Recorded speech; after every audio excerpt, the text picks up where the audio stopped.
Okay.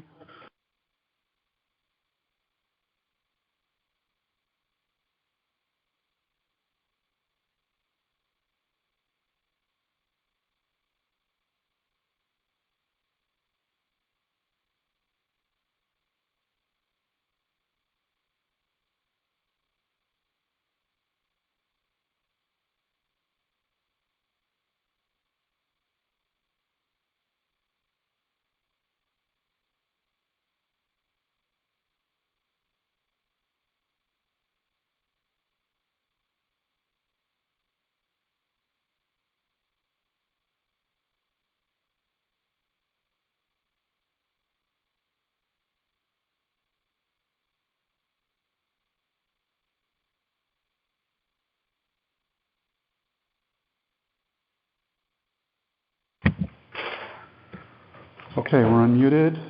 This is the Town of Old Lyme Affordable Housing Commission. It is Wednesday, July 20th, 2022, 5:05 p.m. This meeting is being recorded, and the recording will be posted on the Town of Old Lyme website. Okay, present we have Jen Miller, Phil Belluzzi, Karen Winters, alternates Anthony Basilio, and Amy Hosier, and myself, Michael Fogliano. Now, given we're not sure if John's going to be here, I think if there's no objection, we'll seat Amy as a voting member as we move forward. Yeah. Good? I'll make a motion to seat Amy as a voting member. Second. So then John will join as an alternate when he joins? Yeah. Oh, that makes sense. Any discussion? All in favor? Aye. Aye. Opposed? Abstained? Okay, Amy. Thanks for coming. Okay, a fair amount of discussion tonight. I'm going to try and move this along so maybe we can be on our way by 6:30 or so if possible. First item on the agenda is public comment. There's no one here in the hall, and I heard no one on the joined on the line or has joined since, but I'm going to unmute the line and just make a comment. That's right.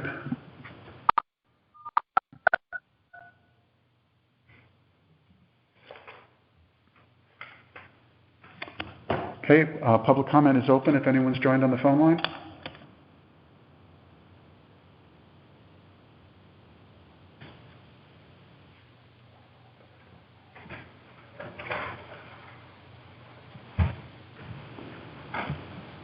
Hearing none, I will close public comment.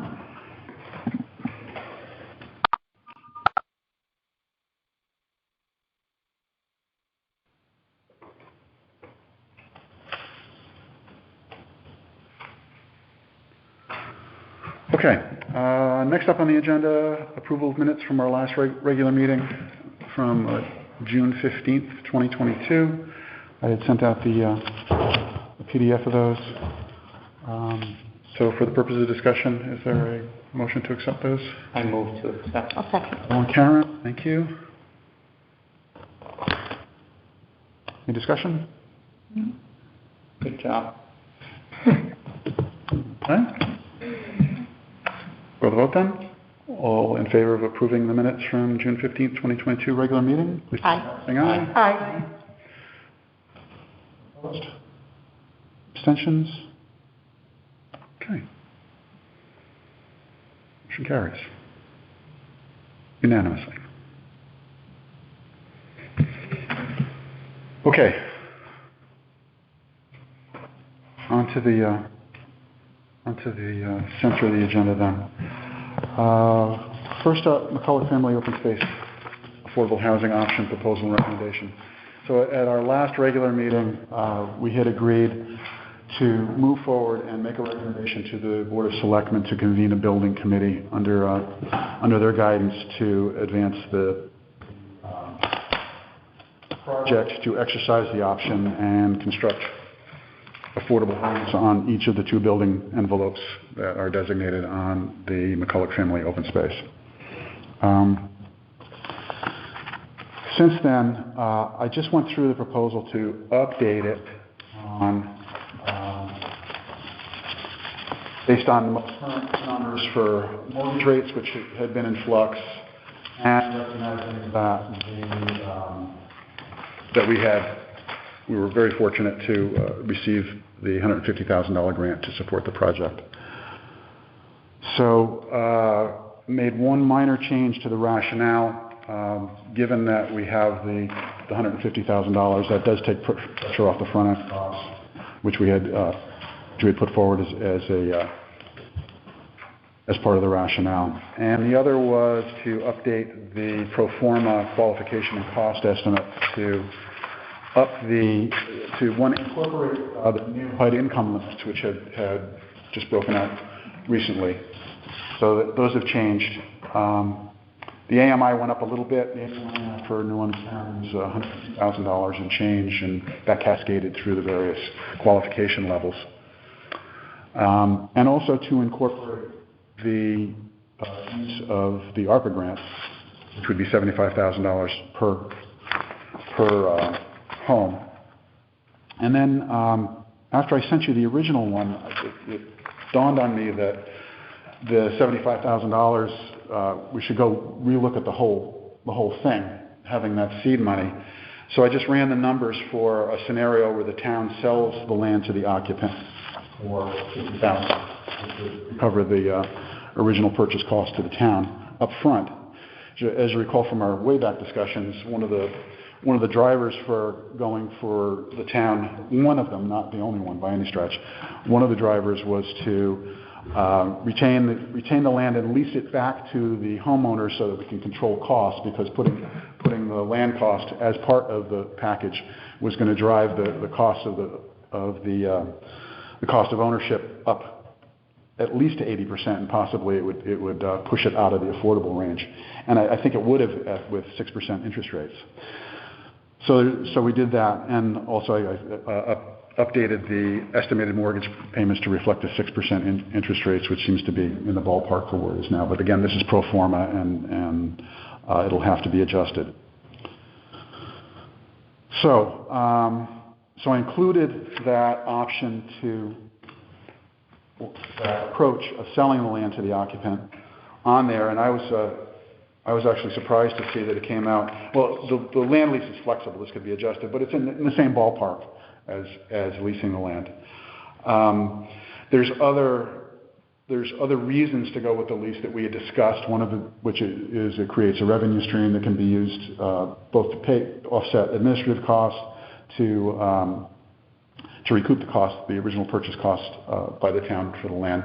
And the other is that once that's all paid off, which could be on a more accelerated basis given the use of the grant, it could go to an affordable housing land trust after that, because we'd have an ongoing revenue stream. So I think there's still good reason to advance the proposal to retain ownership of the land and lease it to the eventual homeowners.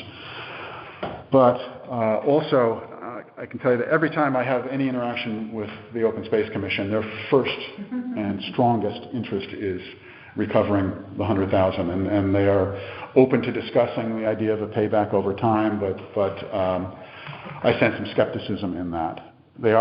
I went to their meeting, put this out there as it was. They voted to endorse it and move it forward. Every time I talk to the co-chairs, that's the first thing that comes up is where's the $100,000 coming from. Well, when I listened to their meeting, they said that they expected to get the funds out of our ARPA funds to get the money back. Yeah, and that's frankly not going to happen, because the ARPA grant went in, and I'll quote, Not for that. to fund to offset the costs of planning, site work and construction of the homes, and so we're obligated to spend it on that. I agree with you, but I just need to can we jump up into public comment about this at this point, or you still want to go down? Let me just see if there's anything else I did, just to kind of bring everybody up to speed, and yeah, I think that's it. So, the punchline here. So, I included it on this pro forma sheet because since it would be feasible to sell the land, and with the primary objective of keeping the project within the cost parameters that would keep it affordable, then I'm going to suggest that we include that as a backup option, because if they can't come to terms with open space on recouping the $100,000, this is a way to do it. I think it would be a loss of having the other parts of the rationale we discussed.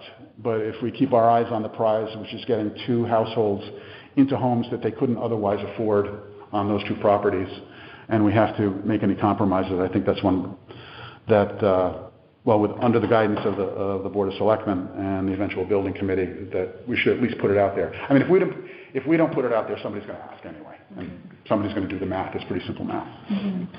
So what you're saying is that, so the backup option would be in case the Board of Selectmen pressures us to give them the money?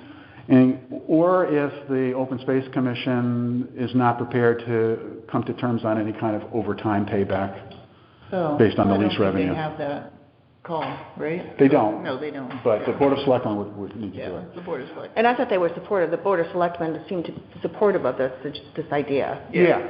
But I think it would be a good idea just to have it there as a fallback. I mean, okay. My personal take is that before we got the grant, it would have been a crying shame if we couldn't pull this off. Since we got the grant, we've got no excuse not to pull this off. This has got to happen. I did my own figures too, Michael, if we can have some conversation about this. And if we went higher to the 60% of AMI, it opens up the game a whole lot bigger. And so we've often talked about the fact that I think that is way too low for this area. And what will happen is that there won't be anybody that their income's going to be too high to support that. And so pretty much the people that I think we're targeting is not who we're targeting with this plan. So that's my first concern. My second concern is that I didn't expect that the ARPA grant was going to be allocated to any of these particular properties. It was my understanding that we were going to use this grant to set them up and then roll the funds in. So when they get their mortgage, they've got to pay it back. That's our funds for the next project and the next project and the next project. It was not my understanding that it was tied to the McCulloch property. We can talk about the second thing, which is the income level, the AMI level targeting. But your second point, I guess that wasn't my understanding, because the application was specific in that the money was to be used for seed money, correct. But it was my understanding that seed money, it was site planning and construction money. Site planning. Correct, but Said that it was seed money. correct. It was my understanding. It was my understanding that we were going to use the funds for this project, and when that one closes, use those funds for the next project, and use those funds for the next project. The only way we could do that is to pass the $75,000 along to the homeowners, to the buyers. No, because once they close on their mortgage, then all of that comes back to us. That's not how I did the math. The way I did the math was we would use the grant to reduce the price to the eventual The owners. mortgage wouldn't include the $75,000. Right. Yeah, I cannot see this town flying with that. I just cannot. Why would we take ARPA funds and benefit one homeowner? Well, that's what it's for. Not for You would- one, we're not for We said it was for. one business owner, one homeowner, one And organization. it's not necessarily that homeowner, it's the lot, because that in perpetuity would be an affordable house. I don't know. I don't know. That was not my understanding at all. It was my expectation that we were going to use that as seed money, and when then Mr. Smith closed on his McCulloch property and Mr. Jones, then we would have that $150,000 to go to Queen Anne's Court, for example, or wherever else we may go for, once again, to do the groundbreaking, the site plans, the wells, the septic, and then when they close, we take that money and we then go to the next one and the next one and the next one. So that would have the effect on this sheet of raising the price by $75,000, which would blow it out from affordability. Well, it would bring it up. I mean, if you brought it up to a higher. It would be as if the grant didn't exist for for the Well, the investment. grant does exist because it starts us off, and then they have a whole package. They don't have to go through a construction mortgage. It's just, here you go, here's your house, here's your closing. Now we move on to the next one and the next one. Well, I think it's maybe the way we're looking at it might be, it's not they are not closing on a mortgage, it's whoever, right? So if the building committee, or if we create the LLC, or not we, but if the building committee goes and says it's gonna be an LLC that does this or something else, or we get somebody else involved as a partner, then that financing function would get that benefit of it. But I don't think that, so how would the just practicality, would the building committee be able to keep going, because we don't own any properties, and there's no properties in Old Lyme that are like, hey, take my property and build affordable housing on it. So somebody would have to gift us, or gifting us properties. Or a town property.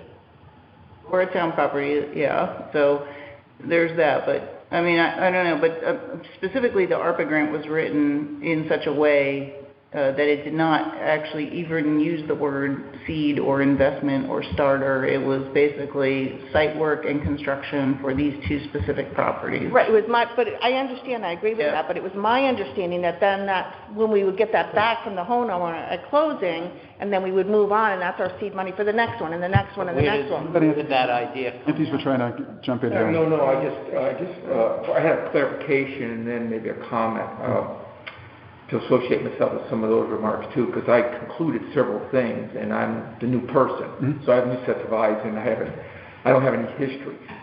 So I got where the $150,000 came from, and then there's a reference to this additional $100,000, and where does that come in here? That was the town purchased the property from the Open Space Commission. So for $100,000 for the whole land? For $50,000 per envelope. Per envelope. Right, Okay. for a total of $100,000. So the town has spent $100,000 on these. Got it. Yeah. Okay. And part of this ultimate transaction, when it all washes out, there's an expectation on the part of the town that the $100,000 will go back to the town. Back to the town. At some point, they're going to get that investment back. Specifically Right. to the Open Space Right. Committee. Yeah. Okay. Designated for the open space fund, but I get in trouble when I say this, but it's all town money. It's the taxpayers' All town money. money. Exactly. Yeah. Designated for them. One of the things I concluded was I never knew what the objectives were in this development plan, or how we were going to go about doing it. So this conversation helped me understand a little bit more, but there's even some different takes on what the funds were designated for.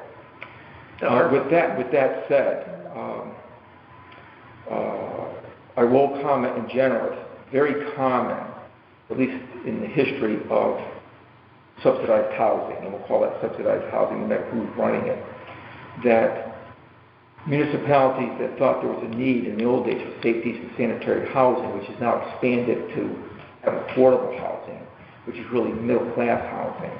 And when you get above 50%, you start to get into the middle class between 60 and 80,000, that municipalities have some skin in the game, they put something up. And they put up services, or they put up cash, or they sold land for $1 to some entity to run the thing. So that said, I did get concerned that if it wasn't structured properly, that first owner of the property could cash out big time. And I didn't think that was a good public policy statement. However, I've seen remedies for that. There's some additional administrative issues, but financially, if there was a restriction placed on the deed, and of course the property is owned by, if it continues to be owned by the city, they're an interested party, and the restriction would always say that it could not be sold unless it was sold to a family who met certain criteria. So in the model here, the criteria starts off that you're at 50% of area median income. That's the income, okay? And in fact, I've seen that where in some cases, if it goes back in time, either Housing Authority Executive Director or the Commissioner of the Department of Economic and Community Development has to agree to release the funds. So you can imagine a realtor says, oh my God, look at this property, they want $400,000 for it, and then they learn there's a restriction on the deed, and they have to go back to some interested party on the wall. That can be the housing authority, it could be the Department of Commissioner. In this case, if the city was the interested party, then someone would get exuberant or cash out, but they wouldn't be able to because it would have to be sold to a person who met the 50%. Now, it would always appreciate somewhat because that, income goes up. It doesn't stay stagnant. It usually doesn't fall. So there'd be a small amount of appreciation, but essentially the person that would reside in one of the two buildings would reside there at a much lower cost. I mean, if you're talking about $1,408, a three-bedroom is over $1,600 for a three-bedroom in our area here. That's a pretty significant discount. And they would not be able to benefit financially. There might be a slight difference in appreciation, but it would just be self-regulating. And anyone that bought in would know that they wouldn't have a big killing, big profit at the end, and that they would be there for as long as they were in good standing, paid their expenses, paid the leases, whatever they needed to do with a mortgage. So two parts to that. So one is... That's what I would do. That's what I would suggest as one that's is the objective. there's the expectation that there will be a deed restriction so that it remains a qualified... it will have the 40-year 830G deed restriction on it. So it's going to be, but you can even restrict it even further. You can. Yes. And the other concept in there, which is down under other concepts, the town of Lyme, for example, has doing similar things, and they actually have written in that there's a profit cap should they resell it. Yeah, and I don't think that, I personally, and I'm only an alternate, I'm new, I don't like the idea of anyone profiting with the use of public money. No. And with someone who's deeded this property to the city, and the city has put up some money for it. I think the objective is to allow as many families, needy families, that have 50% of area median income to live there. That's the objective. And you don't want to get into a lot of difficulty managing the property.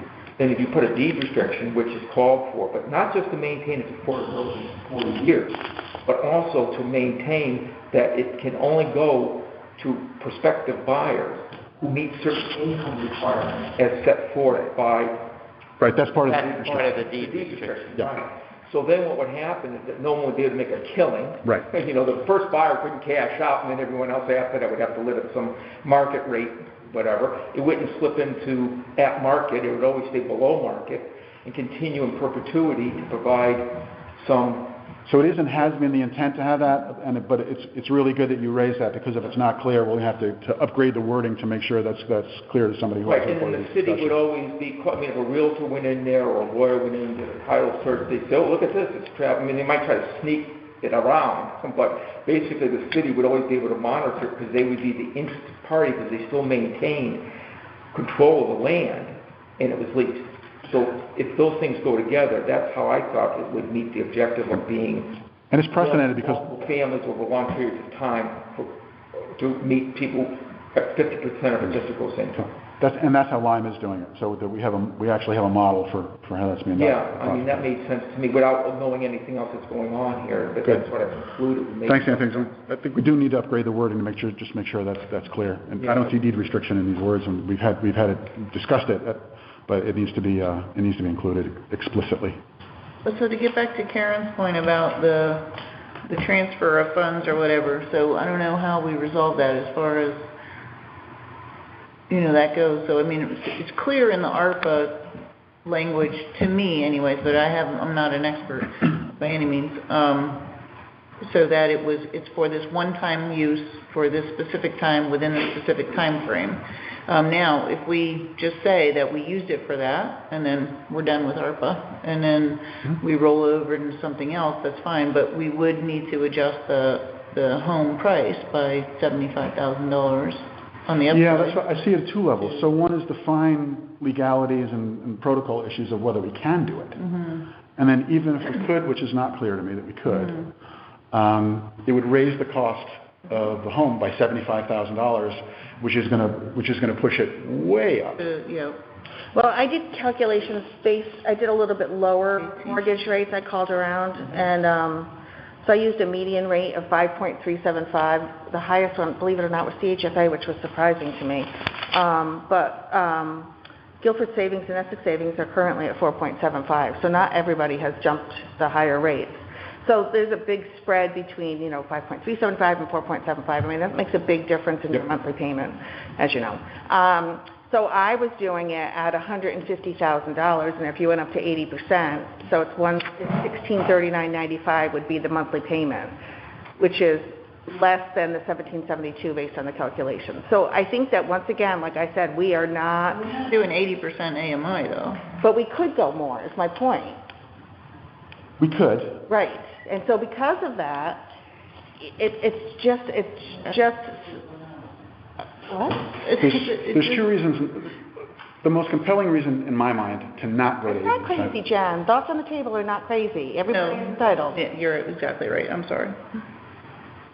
So the most compelling reason for me to keep it at the 50% level, down in that 50-60, is because the study that we commissioned that went into the affordable housing plan that we just endorsed and adopted showed that the biggest need is down at the 50% and below level, and at 80%, there's actually a surplus of housing at that level. So, our guiding principle was meet the needs of the community. That's what's driving us. And if you go by what the housing inventory by demographic, then the biggest need is at 50 to 60% and below, and at 80%, there's much less need in the community, if any. So that's what, and it just going on literally first principles, because that is the first principle. But in the reality, I mean, Anthony, I heard you say that a 3-bedroom is $1,600. It's not. A 3-bedroom is $3,000. Yeah, I can only quote the government, I mean, if we look around, it doesn't take a lot of effort to find that is. And understand that the government figures are standard housing quality based on recent moves and at the 40th percentile in the community. So that's the definition of it in a bare bones way. So it's always targeted to meet the neediest people's requirements in society. And if you start to move up between 60 and 80, you're getting into really, when you look at the numbers across the state, middle class housing. Particularly if you get 2 wage earners in there, they're easily over $100,000. So again, that's the philosophical question I ask is, what's the objective of the program? Who's to be served? And how many people do you want to serve? And if you answer those questions, then you have to somehow work back maybe from, this is one model, or if you want to change it, then that's a different set of objectives. And that's really a philosophical question, I think. And that's all I'm saying. I tend to be a person that looks at the greatest need in the community, and I see it in my business and in my work, but again, that's a community. No, I mean, Karen's spot on, is that a 3-bedroom here in Old Lyme is easily $3,000, $2,500. And that's because it's not geared If to you 40th can find percentile, probably the 70 or 80th percentile in the community. And that's where HUD's numbers come from, and they don't specifically, and here's the other thing, it's not specifically geared to Old Lyme.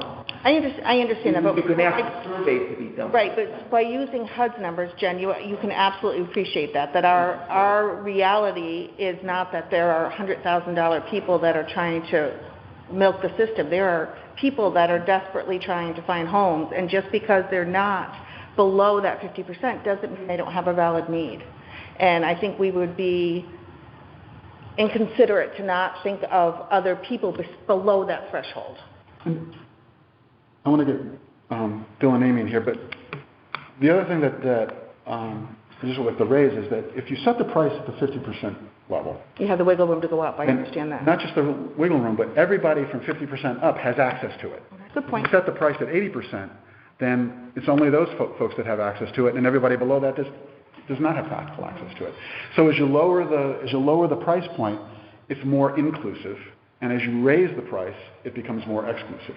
But anyway, Bill, I think that was I have 2 points. One is that we had this discussion, not about this as seed money, but the discussion about who we were targeting. And I thought we had come to the conclusion that by keeping it at a lower level, we keep all the options open rather than if we go for the higher level, we've automatically excluded certain people. That's number one. Number two is, unfortunately, this project is a project that kind of fell into laps. This is not going to take care of affordable housing in Old Lyme. It's not going to take care of meeting the needs of, the needs assessment, the whole report. And so we're kind of like, okay, we've got these two properties. I mean, it's a damn shame. We've said many times that all we can build is 2 houses. We've got 6 acres, and that's all we can build is 2 houses.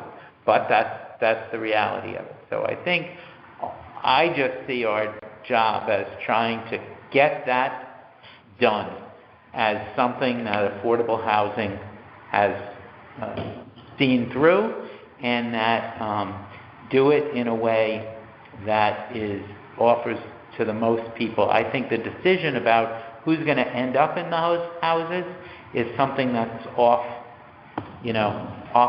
to the committee, and also off to, we'll have to see who applies for these things and so on.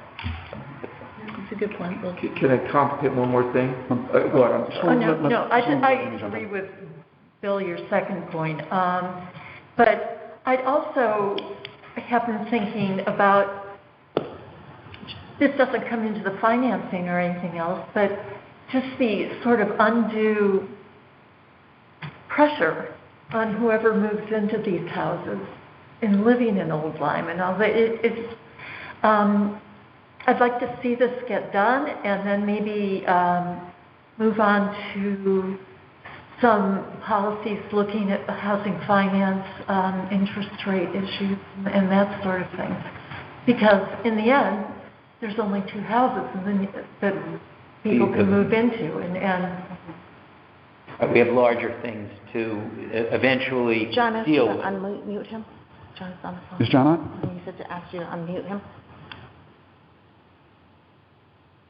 Yeah, it's a good point, Amy. I mean, we have to keep that in the back of our mind as something that fell in our lap. And yeah. first thing.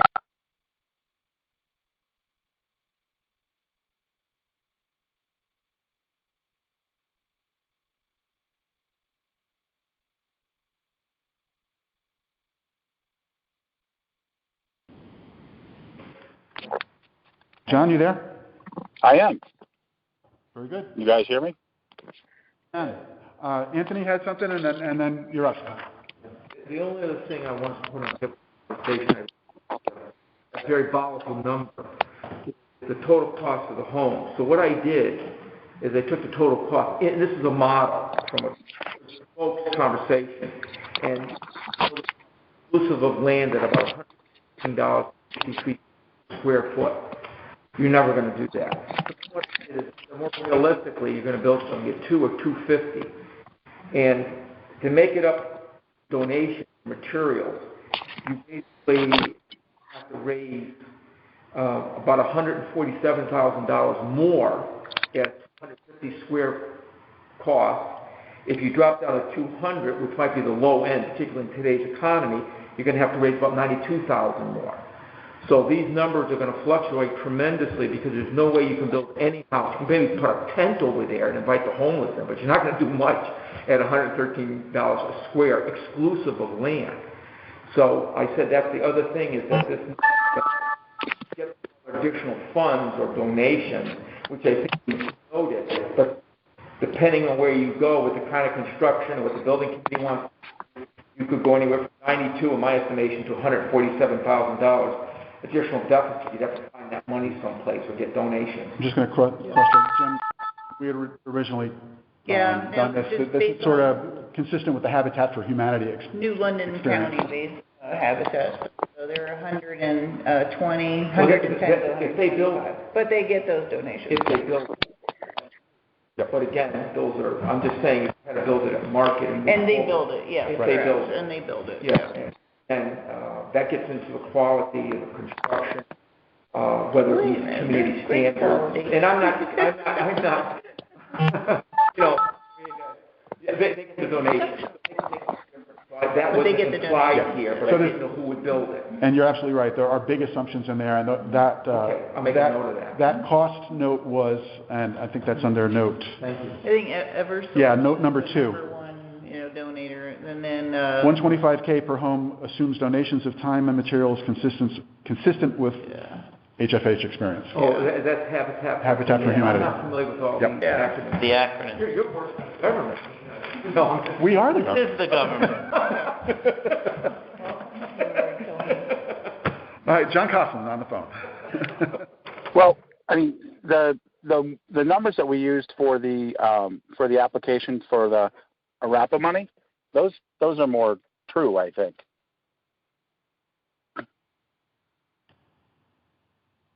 Yeah, that's based on direct project experience, right? Exactly. Yeah, it's more I think as Anthony noted, the flex, the squishiness in the numbers comes with the assumption that that 125K is what's left after some unspecified donations of time and materials and potentially cash. Yeah. And there's a gap there, which Well, I think the gap's going to get larger as the interest rates go up and, material and as time costs goes go on, up. nothing's getting Yeah. cheaper. Exactly. So are we still And that's looking a at the great lower point. income point? Or are we going to look at the higher because you'll get somebody in the house who can afford it and live there and prosper in Old Lyme and actually get a decent product in there? Yeah, and you raise a good point about the time factor here too, because we really need to try and look in the crystal ball and not price it for July 2022. We need to price it for July 2024. And Well, hopefully we can spin it faster than that, but Well- yeah, don't know. Great, we're going. That would be great. Can I ask one more question? The federal money, particularly for the American Recovery money, and I don't know the answer to it, is it restricted, is there any Buy America provision? Don't know. The reason why is because that drives the cost off of the Richter scale. Or if you have to, because supplies and lines are shot. And, We can consult with the fine print. I haven't seen it. Yeah, I've but seen just it ask and what you the can spend it on, but I haven't seen any sourcing restrictions. Yeah, because what happens is that those provisions are sneaking in, programs are now including that. And I didn't know if it got included in the recovery fund. So it's still back on. You need to ask just to make certain that American, because it affects and import stuff where you can't buy certain appliances or roofing materials and stuff. And it's really that, even things like that, Yeah, I think overall, the building committee will have to work it out for that fundraising part or that volunteer donation part, so Eversource has been a great partner for us. Basically, Yeah, but we're just doing, you do many, we're doing 2 at a time. And so, so the same thing. I think that's one of the first things they're going to have to do is figure out, once they get the project plan done or the site, prep, the architectural design, for the homes done, and put the project plan in place. The first thing they're going to have to do is figure out who's going to do the electrical work and all that kind of stuff. And Eversource has been generous for us to actually do that themselves. So, there's things like that we could do, but we won't know until the actual architecture is done, the legalities are done, And we have a the plan. site work is done. Yeah, we don't even know how we can put houses on the site. We need a building committee. Right. That's what we need, because this is all in their wheelhouse. Who's going to be in the house, how the building's going to go, et cetera. Which is why we're here. So the discussion we had at the last meeting was to advance this to the Board of Selectmen and convene a building committee, because at this point, we have roughed out the objective, the plan, and have done enough initial feasibility to have some confidence that it's not going to be a waste of time to put a building committee on this and get going. And if there was any doubt, then we have the $150,000 to Actually, I do have a question about the 150. I don't know if you had followed the Open Space Committee, where they're expecting to get paid back their 100 out of that. Yeah, and Which I actually saw. I think we should have a conversation, because the way that we wrote the application, that's not what the money was for. I mean, we need to figure that out before we venture into this. Yeah, I saw Amanda here last week, and Amanda and Evan, and they mentioned that, and I advanced that notion that it was unlikely that was going to happen. Though I did say that I did reiterate that recovering it's all town money. Purchase price was part of the plan, but it wouldn't come from Yeah, the certainly, but it's still all town money. So I mean, it's all if it's in the left pocket or the right pocket. Can I make one more observation to think about? At least I thought about it. I looked at a program that will produce about $875 million over the next 5 years. The state has a community investment fund. And unfortunately, as the state usually does, even though affordable housing is eligible and municipalities are, only 54 legal jurisdictions were included, like New London. Mm-hmm. We were not. Back. So 2 points on that. One is that fund's not available to apply for it. And secondly, you have to be very careful with all due respect to have that for humanity. When they operate within certain communities like New London, those kinds of communities, which under this grant, they're included. So their costs sometimes are abnormally low because they have access to funding because of where they operate within that jurisdiction that may not be eligible here. So that could escalate the building costs because where you move around the state, if you're not one of those 54 communities, you're not eligible, and no partner can be eligible. Like a nonprofit can only operate within those 54 communities and get access to those funds. So people don't really watch the way the money comes from, but in many communities in the state, they get showered with cash, while other communities don't. And some of that comes down from federal because those are targeted areas. That affects individuals that are applying for things like down payment assistance from CHAFA. Yeah. They get steered to a targeted area. Yeah. Well, the opposite side of it is that Old Lyme is a very wealthy community and very generous residents. So the fact that they might not get the same sort of support in New London or Bridgeport that they would here, which is. I speculate that there will be an opportunity for the building committee to raise private funds to support this. But I do need to say that allocation of the ARPA grant to these particular properties smells bad to me. It just doesn't feel right. It doesn't feel. It was not my understanding what we were going to do, and I don't like it. Mm-hmm. Well, but wasn't the idea to take that to seed money to build these, and then springboard that money into our next project? Because the people are going to get a mortgage. The people are going to get a mortgage to pay for this. We may need to realign the. Go ahead. So the only way to do that would be to pass the cost along to the eventual homeowner, which is exactly, which is going to drive the mortgage up by $75,000 each.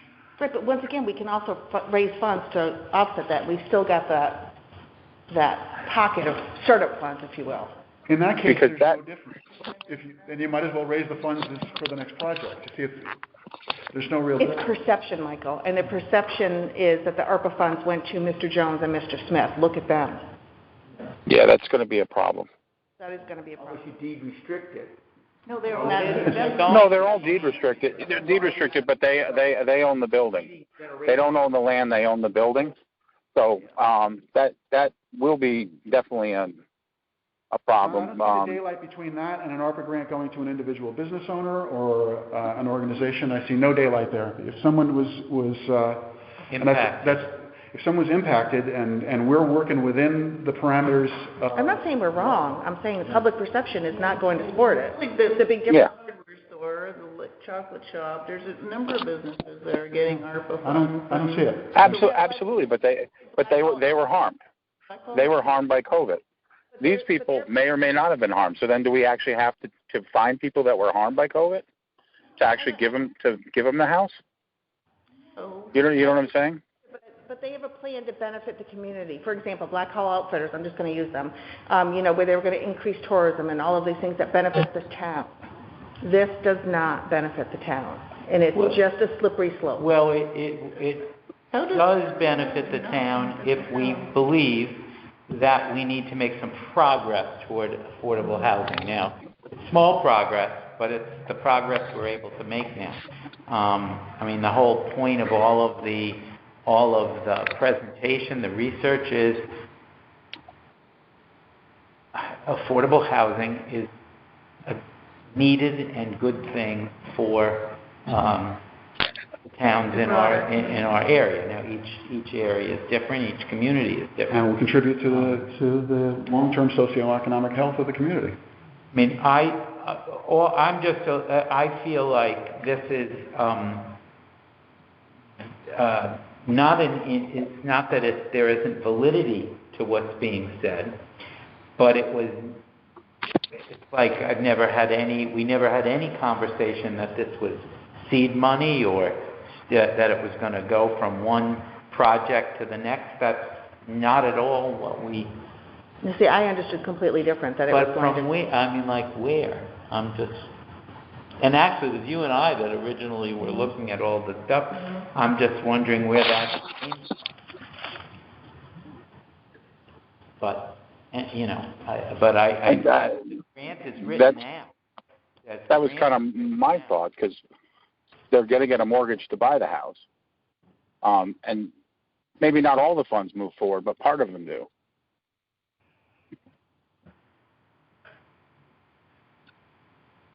I guess the way I've been looking at it from the get-go was we set a cost point and we tried to make it work. And the way we made it work originally was for the town to retain ownership of the land and Absolutely. lease it back, and that way we could control the cost of the lease, and it would stretch it out over a long period of time. With the grant money, Absolutely. It opened up a lot of opportunity, and essentially the pro forma back of the envelope calculation said that with that $150,000, it puts it squarely doable for. So are you saying that our project was futile if we hadn't received the ARPA funds, though? No, I just think it was going to be much more challenging because we were going to probably have to raise more money outside of it, and it was going to be a tougher negotiation for how we were going to get the $100,000 back because it wasn't going to come in at closing.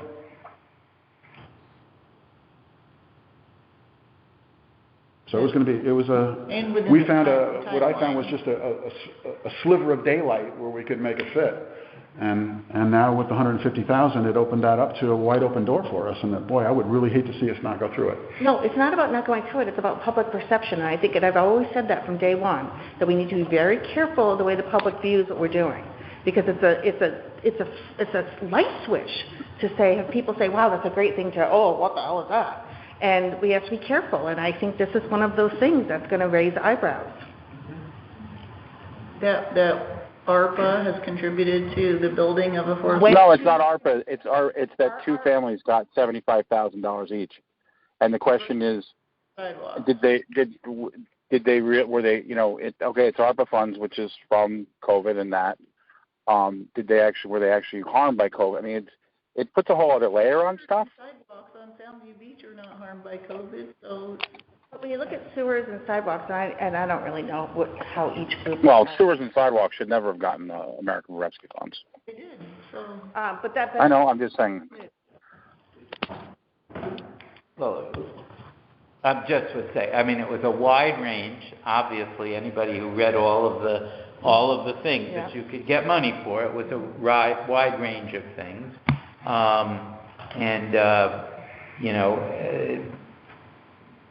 The decision was made from the federal government that affordable housing, not people who were harmed or in any way, were going to be eligible for some of these funds. Mm-hmm. Now, again, it's easier to wrap your head around, we're going to build a project that is going to house 20, is going to have 20 rental units and all of that. But in this case, so I don't even see it that ARPA, I guess there's a perception that, yes, they benefited from it.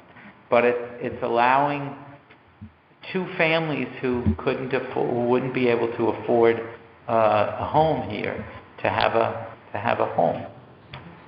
Yeah, and, and the other point is just on Black Hall Officers, because I live across the street from them, is that they had a record year last year. So did Holland Farms, the fruit stand down there, banner year. He actually sold the business this year because he had such a good year last year. So COVID had some implications which weren't actually negative on some of these companies, that people down at the beach who stayed down there for the whole summer partaked in. So I don't think it's about COVID harm at all. I mean, that has gone away 2 years ago. This package was about rebuilding infrastructure and things like that, and it was spread out about so many areas, which you see from our own town committee on the ARPA committee.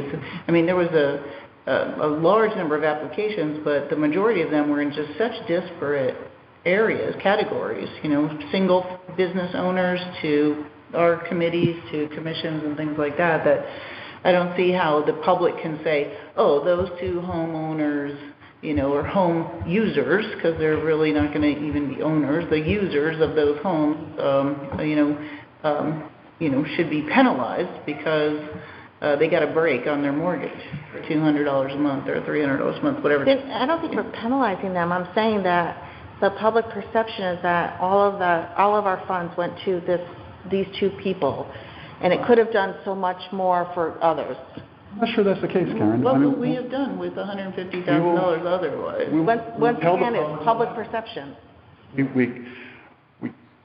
We had an opportunity to apply for a grant, which we did. We qualified for it. The quality of our application was such that we were awarded $150,000, and it presented us with an opportunity to take advantage of another great gift, which is based on the vision and generosity of the McCulloch family. It means we have these 2 parcels of land. They're just waiting to have 2 affordable homes built on them, and as a result of pulling that all together, we will be able to allow 2 families, 2 households that couldn't otherwise afford to live in this beautiful town to live here. And I'll note that this would represent the first 2 units of affordable housing built in Old Lyme since the late 90s.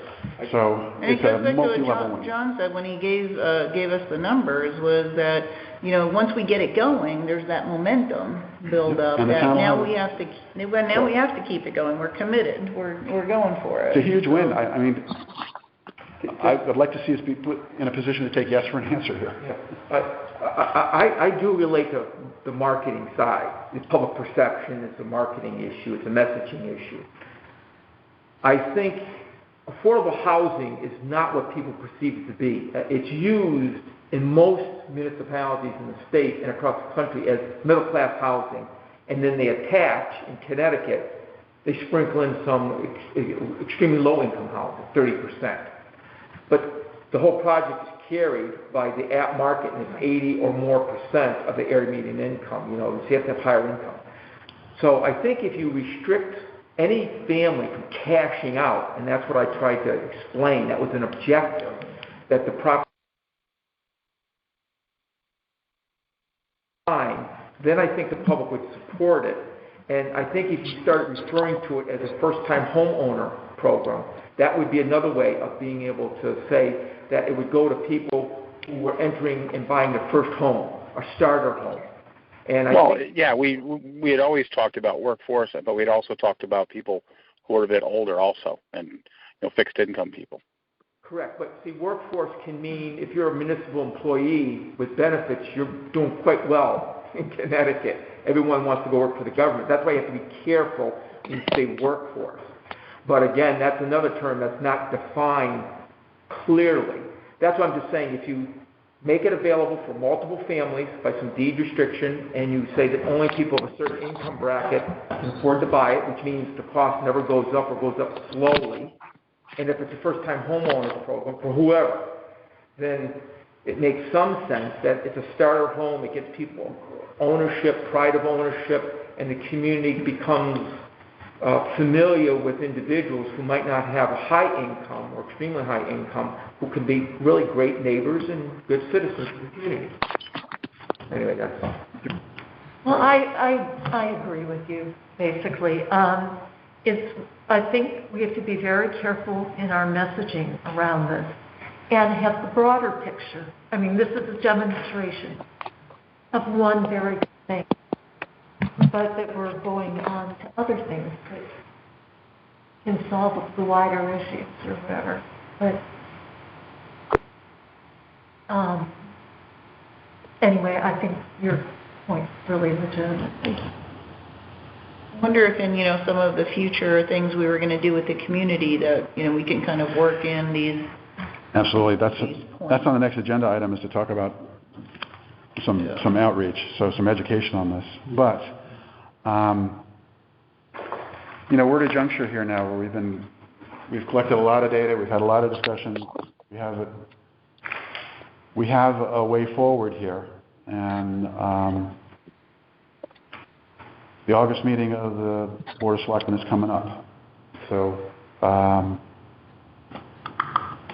Well, I still think we want to move forward with the proposal to the Board of Selectmen, or in my opinion, is that we should move forward with the proposal to the Board of Selectmen as far as establishing the building committee and getting that properly staffed with the experts and up and running, and as we said before, an advisory role, and move forward with that. I don't see anything preventing us from doing that. you want to make a motion to that effect, Jen? I think it would need to include the AMI level target specified and, to our discussion is the use of the ARPA grant, and also including the sell the land option as a fallback. As a what? As a fallback. Oh, yeah. Fallback option. So I'll make a motion that we propose that the Board of Selectmen create a building committee for the Affordable Housing Commission, which includes the use of the funds in an amount of $150,000 from the ARPA grant for the use of the 2 McCulloch properties as specified in the grant, as well as the 50% AMI bracket or higher as the building committee decides. Well, I think the building committee should probably decide what that's going to be based upon what it costs to actually get the project done and what they can raise the money. John, so it would be. Yeah, that's fine. We're just saying it's not 30%, so 50% or higher. And then as a follow-on option, if the building committee or the first Board of Selectmen choose that the fallback option would to sell the properties to a nonprofit organization for further affordable housing development.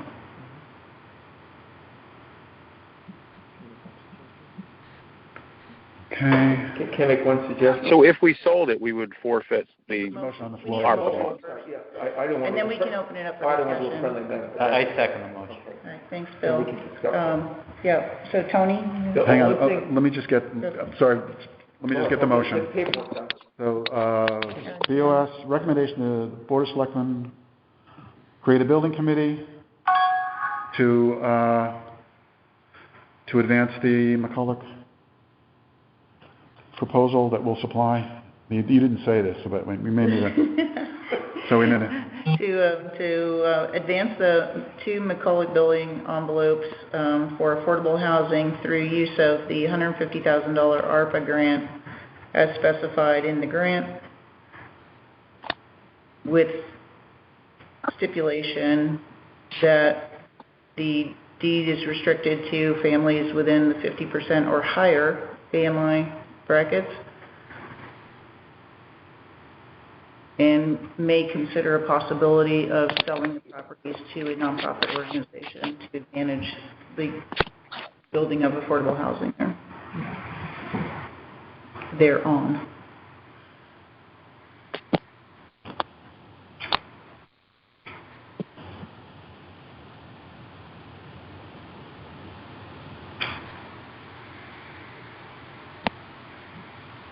Okay. I'll have the recording. And Billy, your second?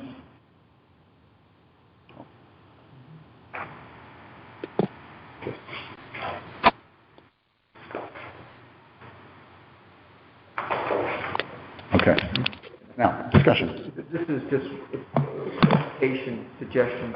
I would define the 50% by at least making reference to income limits as established by HUD, so they know what that is, because the more ambiguity or vagueness there is, the more likely people are going to be having these conversations at the next body. And in order to give the Affordable Housing Commission a voice, that you should suggest implementation from the Affordable Housing Committee or Commission. That's actually written in the proposal that we'll forward to them. Okay, good. I just want to make sure, because Yep. I think that at least the And open space. yeah, in open space, yeah, but they can vote on their own. So if you actually look at the memo, if you look at the memo, the draft memo. Yeah, I just want to make sure the resolution said that, because that's what you're actually taking legislative action on. It's that. Unless you reference the memorandum. I was, one of the things, I seconded it so we can have a discussion and move it ahead. I was wondering if the motion couldn't have been to approve the memorandum, requesting, and very simply requesting that a committee be formed and maybe just not even what it is, just in general, be approved. So I don't know if it's better, because then you've got all of the things that all the details are in this, are The memorandum proposal. yes, yes. And Now, draft. whether, and it's just a thought, you need to include all the figures. It's just a thought that I don't, In the motion, you mean? in the memo. The proposal to the. In other words, the proposal that you, the original actual memo, and then the ideas, the proposed approach, rationale, and not necessarily go through all of the money pieces, because it's really just, those are kind of guesses. Page 2. Maybe that gets left to the building committee. But anyway, it was just a thought. Or we could just say page 2, maybe if you just put a header on, I mean, it says pro forma, but you could just say, I'm sure they all understand Latin, so. I knew pro forma would resonate with you. Throw them off a little bit. Might throw Tim off a little bit. No. So Jen, you want to amend the motion that to Yeah, I'll, to include the memorandum and proposal. approve the memorandum, and that would need to include the addition of the sell option as a fallback. What is the option of a sell option that we keep hearing? What is that? So that's the second, the column I added to the pro forma estimate. It was the one that came later. Yep, I have that, but sell, I don't understand, sell the land. Sell the land. Yeah, so that's in the event that we can't come to terms on how to reimburse the town. And it would need to be accomplished all in one shot, and I think the lease option is a better one for the long term, and I think we agreed on that, but if we, so by giving that even as the option, it's good for us to know that there is a fallback, but haven't you made in the memo itself the case for why we think it's a better idea for the town to... And in the proposal. Yes. So I don't know. I think we should know that, hey, if we really were pushed and open space And if they succeeded in twisting the selectmen and said, no, we want the money back now, that we know that the proposal isn't dead in the water, but what we're asking for That's what we're recommending. Recommending. to make it. One of the things I think we're missing is that part of the affordable housing, if we use Lime as an example, there's a land rent that they have to pay. So we would, even if they paid back the $50,000 that it cost the town originally, they still should have to pay a land lease. Well, that's in there. That's the lease item. Yeah. That's the land lease. Yeah, but it's zero here. Well, then they would own the land and be paying taxes. Would own it in zero. This is the way it would be if the town retains the ownership, right? Why would they? There still would be a land lease. They're using the land. What we're discussing, John, is if the land was sold, then there would be no lease. Well, if it's sold to a nonprofit, we're going to have the same tax issue we have now, Right. that nobody can figure out how to get us out of. Unless they sell. Because that's still not resolved, correct? Last time I checked. Well, if the land is sold, someone's going to own it, and they're going to be subject to taxes unless it's abated. Okay. Gotcha. All right. So, Wait, but why wouldn't the town retain ownership forever so that it's never taxed? I mean, that was when we started way back when. And that's the recommendation. that's the recommendation, and then there's a land lease at that point, correct? And then there'll be a lease at that, or user fee or whatever. So in other words, it's an endless annuity, essentially. Just, I'm going to come back to the perception issue. Taxes are relevant, but if the interested party controls the land is the city, you certainly have control over that in perpetuity, serving multiple families. Once you lose control of this, someone's going to cash out, even if they, and I know no one on this board understands, they'll circumvent whatever requirement. Well, no, it's deed restricted, and you're right. And if the town does hold the land, you're right. It's always going to be, it'll always be held in perpetuity because there'll be somebody watchful eye. But I've seen circumvention. Believe me, in my world, I've seen that. But more importantly, besides the fact that it's held in perpetuity, there's no special interest. What the public is always concerned about is when public money is involved in any project, no matter who gets it, someone in your community is going to say, other than the city controlling the land, special interest. Who did someone know? If you want to get Habitat for Humanity, you have a relationship. The point is, if messaging and public perception is important, you want to make certain that once you move out from the interested party being the city, that it does not lead people in the community to really talk negatively about the proposal, justified or not, that someone had an interest or a connection or whatever, and they got this land, and they got to build on it, and they got a development fee, 1 or 2%, because when that kicks off, that will kill any interest in the community for doing something good in the future, because they'll always think there's a special interest, a conflict of interest, an ethical question that was not raised and answered when you move beyond the city controlling the land. But that's an important issue. I think that's part of the objective of what you're trying to do, which is to get people to support affordable housing or middle-class housing or entry-level housing. And you don't want anyone to start talking and gossiping somewhere in town that someone made off with the deal. Because and that's just politics. I understand that part of the world. Be careful about that. And that's the primary recommendation. Yeah, I know. That's why I like that, kind of have it retained by the city. The question may come up is, if there's not a path forward with the recovery of the 100,000 under those circumstances, do you let the whole thing go? Well, I would think that the town has already spent these funds.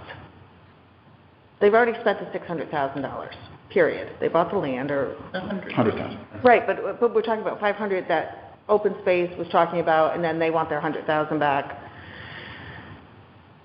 And the town supports our thought process, and so I think it's just warrants a conversation between the three selectmen with the Open Space Commission that says, hey, this is the way this is going to be. Yeah. And if you're going to tax them, the city eventually will make money on it. You know, they'll make a higher value because you have an improvement on the land, which is more taxable. So it might slowly trickle in, but if it's, you know, so either way, $1,000 a year, either way, there's revenue. 40 years, they're going to get their money back. The town retains the land. There's a lease. The town sells the land. There's taxes. Right. Right. And the whole point was came up with a way to say, okay, we have to pay that $100,000. This is the way to do it, and it solves, it's good for a number of other reasons. So I think that should be our proposal. If we're pushed, well, we have to go back to the drawing board, but we have at least an idea. But I don't even think, after really hashing it out like this, I don't think it would be a good idea to sell them the land. I think things that Anthony has spoken of, I think it makes more sense to. I would say that's say the second to last choice. Yeah. The last choice being to do nothing, Yeah. just to let the whole thing go. Yeah. So, All right, so where are we? all right, so I'd like to Motion, make Linda. an amendment to the motion to also include the proposal as dated July 18th, 2022, in our proposal to the selectmen for their consideration and approval. The July 12th one, I think. The The memo of July 12th and the draft memo. draft memo that was sent on July 12th, and Dated July 18th? that's the proposal, Okay, yep. July 18th. All right, say it again, John. Add the amendment. All we right, can so amend it. I'd like to make an amendment to the proposal to also include the draft proposed approach, McCulloch Family Open Space Affordable Housing Proposal dated July 18th, 2022, for consideration for the Board of Selectmen. Period. Okay, so I'll restate it. The motion is to approve the memo, the draft memo, including the draft proposal dated July 18th. So is this going with it then? That is part of the, Yeah, I think part we of the should proposal. include page 2 just as an example. With the other option? Yeah. Everything's pro forma as an example.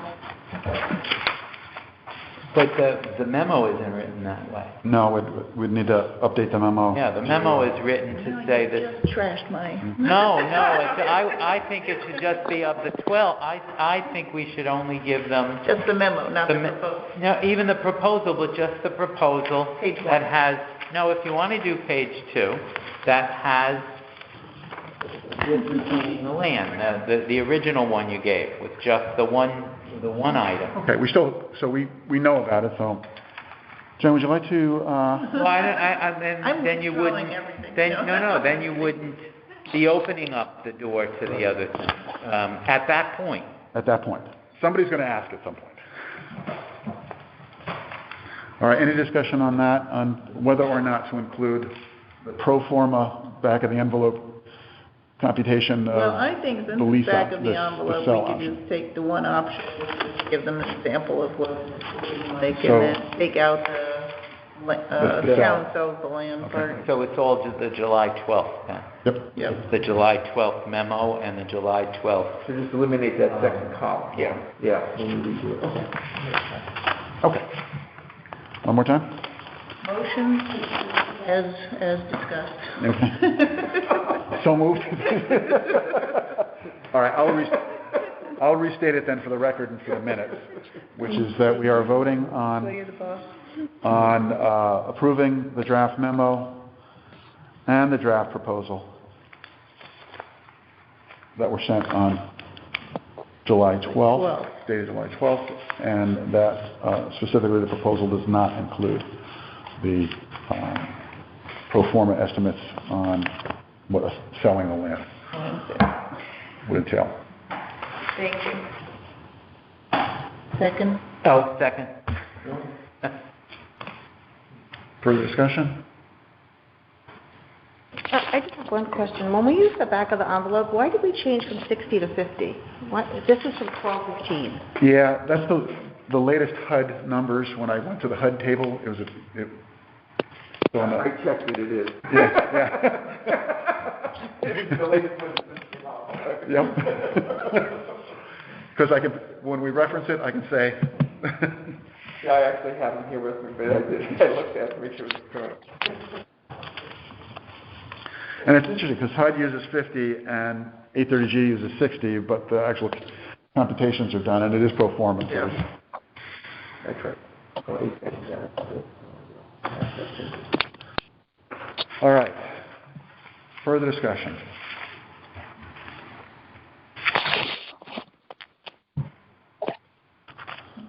Okay, hearing none. move to a vote. So voting on this, John, you weren't here at the beginning of the meeting, and we seated Amy as a voting member. Okay, I'll abstain. So it'd be, I'm gonna do a roll call on this one. So, Jen? Aye.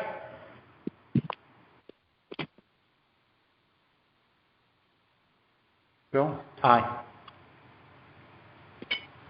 Karen? Nay. Amy? Aye.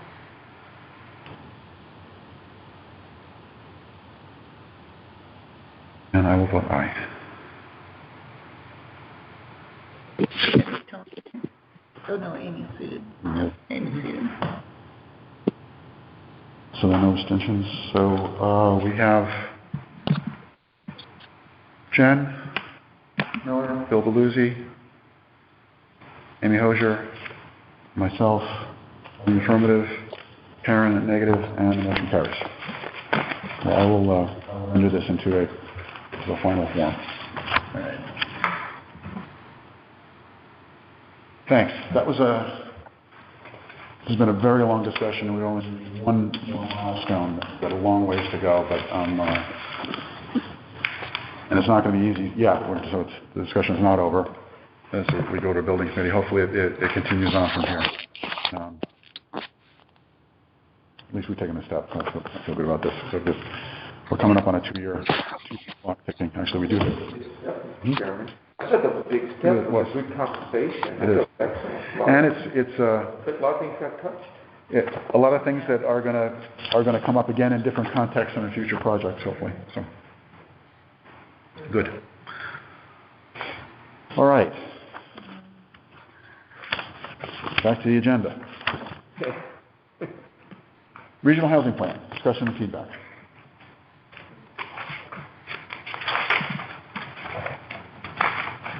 So just to recap, there were two parallel planning processes going on with the housing plans. RiverCog was advancing a regional housing plan that was not limited to affordable. That was an overall housing plan. And in parallel and in collaboration, the members of the Lower Connecticut River Valley region were coming up with their municipal plan.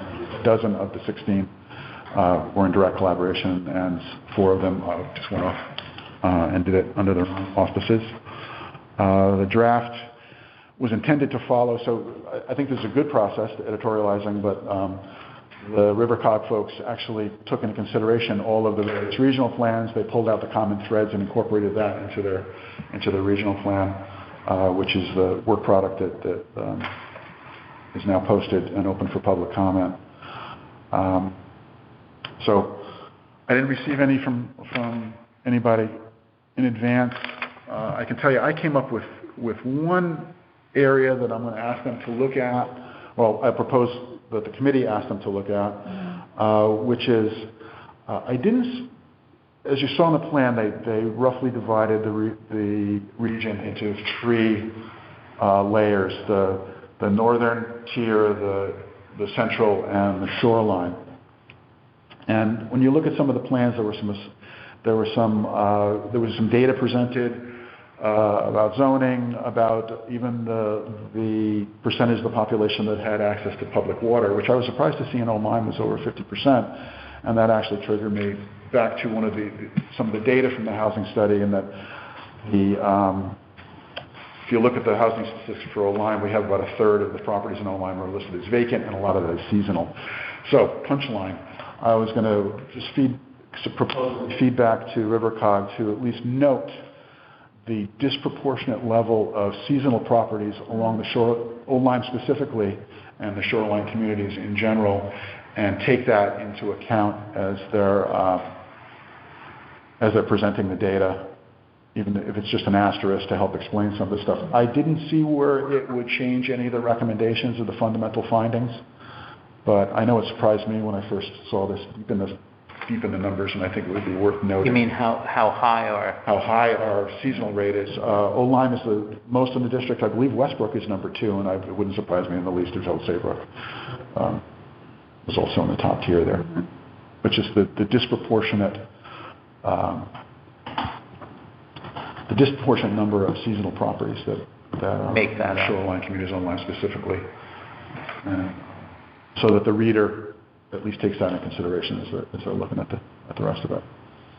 But other than that, I thought it looked good. And I did note that originally, if you guys had seen the original proposal, there was some talk there of them advancing a fair share concept for the region, and that didn't show up in the final version, the final round. That will change. So it was based on, I think, what happened, some of the early feedback they got, and what happened in the legislative session this year. They're going to save that for another time. That's a good thing. Yeah. So that's what I had. Anything else? Yeah, I thought they did a pretty good job, and they're, it's what do you call it? More like a framework. Even the recommendations are a framework. If there's no meat on what those things are going to look like. But I think that for us to be able to move forward with more than the two houses that we have in front of us right now, we're going to have to rely on other resources and other expertise. That I think an organization like that could offer. Yeah, they had talked about like collaboration, right? The toolkit and the regional commission. Regional commission, yeah. Three-phased regional commission. Yeah. One is to just get a coalition of the willing from the region to at least discuss things and align, and graduating through actually having some resources and then some policy. Mm-hmm. I saw this explicitly stated that any policy stuff would have to have the agreement of all the participants. From like just a participation level, or like the selectmen? Whoever the regional reps were. Just the reps, okay, yeah. Would those have to be appointed by the Board of Selectmen? I'm sure. Okay. Yeah. Didn't say that explicitly that I remember. Okay. Yeah, well, I think that's a good idea. I always have a comment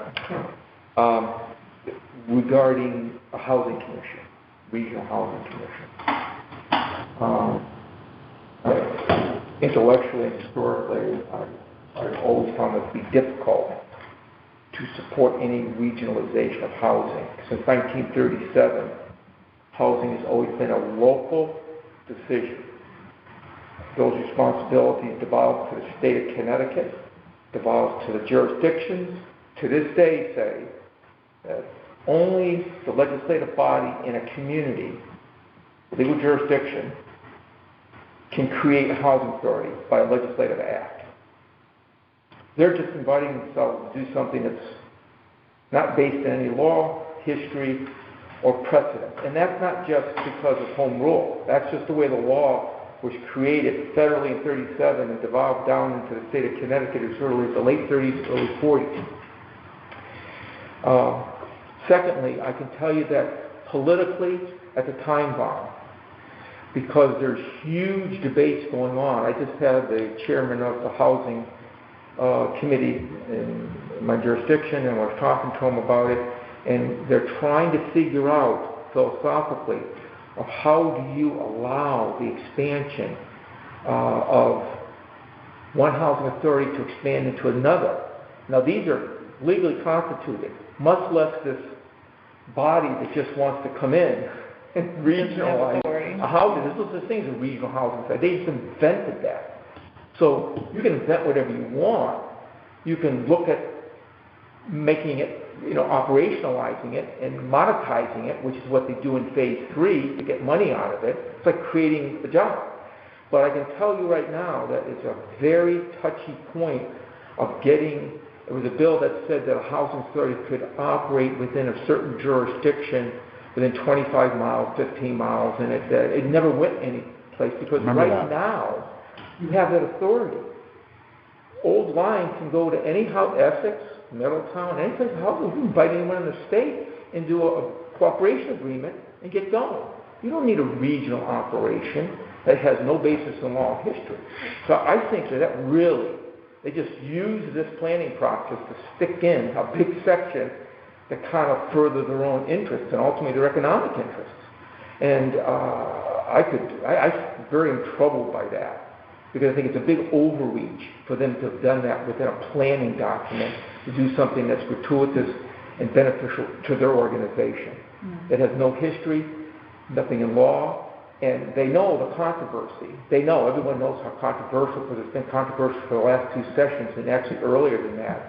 And the association, the chapter for building and housing officials, is against this expansion of authority of one jurisdiction going into another jurisdiction, because the law right now says you can do that if you do a cooperation or a regional agreement.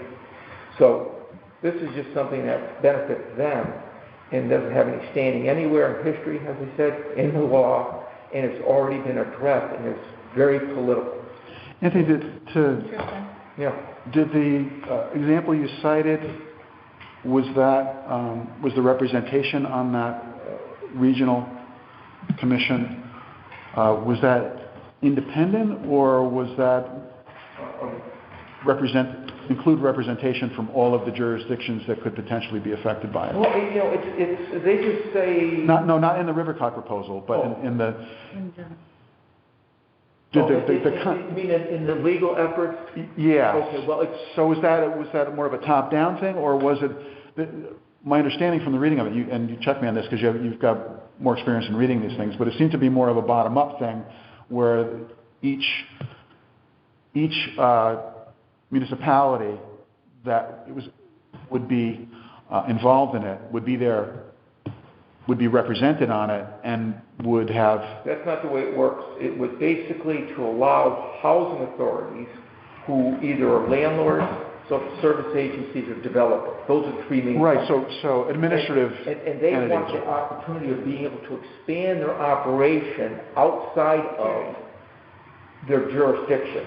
Outside of like New Haven. New Haven's pushing this big time. That's where the political pressure comes from. Right, I'd read some about that, but was that the same model where the whatever the commission was, and this isn't being positioned as an authority, I don't think, no. But whatever the commission was that comprising representatives from all of the jurisdictions that would potentially be impacted by it? That's a step beyond. I'm just telling you that's how controversial it was, because you basically have a legally constituted and historically recognized entity in the law, federal law, state law, been around for decades and decades, and it was so controversial, they didn't want them to allow them to operate outside of their jurisdictions. Now, nonprofits can do that.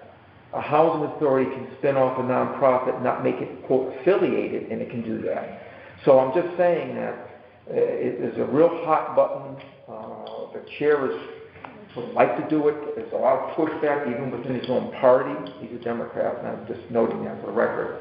And so it's been hysterical. And the Connecticut chapter of Housing and Building Officials is very much against regionalization. They're very much against this overlay, and do not understand why there's a need for it, because communities can easily create their own commission and control it, and have appointments to the board by the chief executive officer, with or without legislative approval, in this case the Board of Aldermen. So there's many other options instead of having an outside force to say we're a regional housing commission. Mm-hmm. Now I will say, the politics is there's a group of people who are advocating this in the state, which building officials officially don't agree with, and they're trying to find these, I think, steps to use this in different parts of the state, because most people are not familiar with the laws and the traditions and the histories and the protections and safeguards that were put in to get communities to welcome in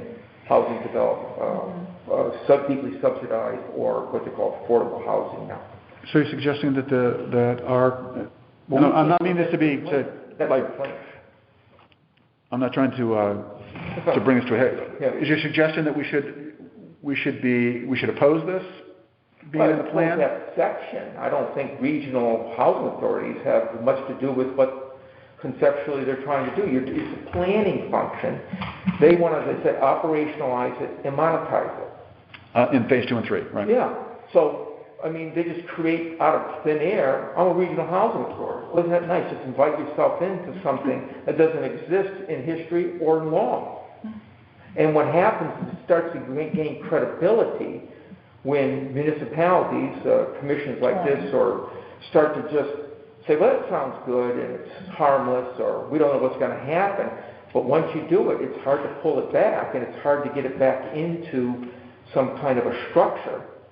And as I said, something much less expansive of this, just allowing a housing authority with history, with law, to operate in some other jurisdiction, was shot down. And they even said they couldn't operate it unless they were approved by the municipality, just approved. And so it just faded away, and it said you have to operate within your jurisdiction. So it's not just home rule. That's nationally. Now, I'm not saying there aren't some counties out west and north central states and other places, southwest, that do have housing authority in government. But they're independent, and they've been created that way because they don't have conflicts of interest, and those interests aren't always the same interests of the communities, much less if you get a regional, from Middletown down here.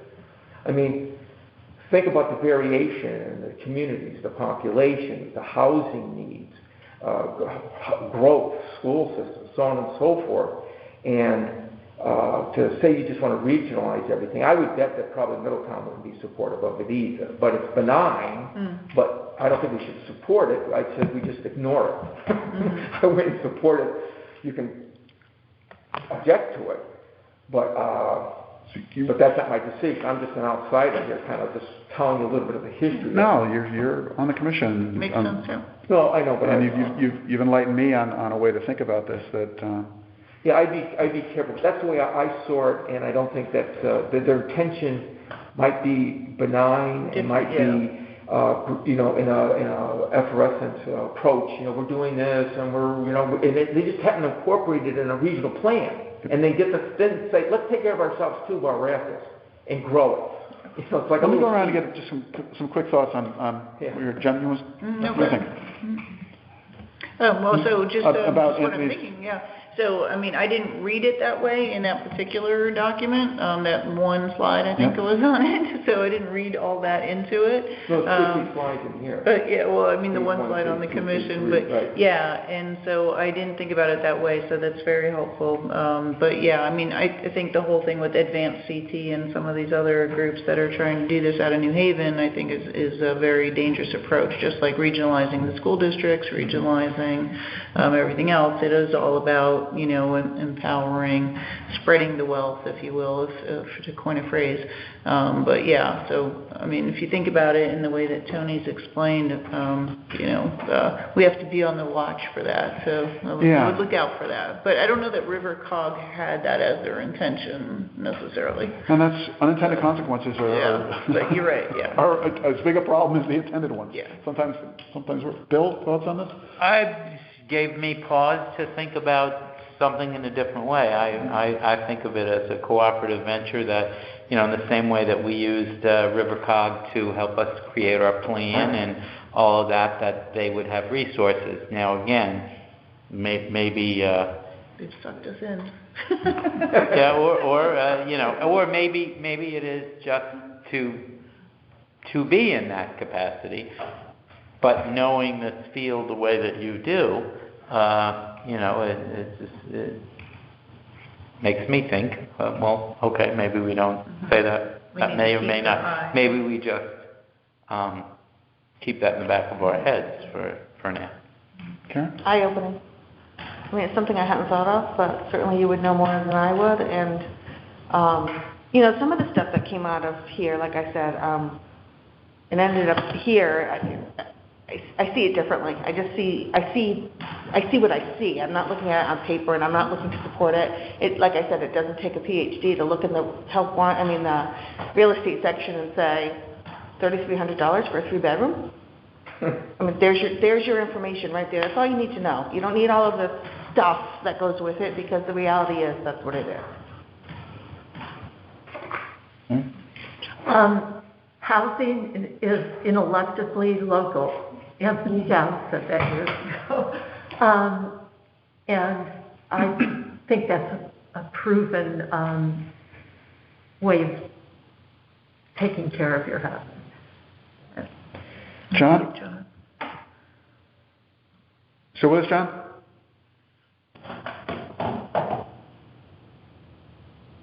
You said John had another call? I don't know.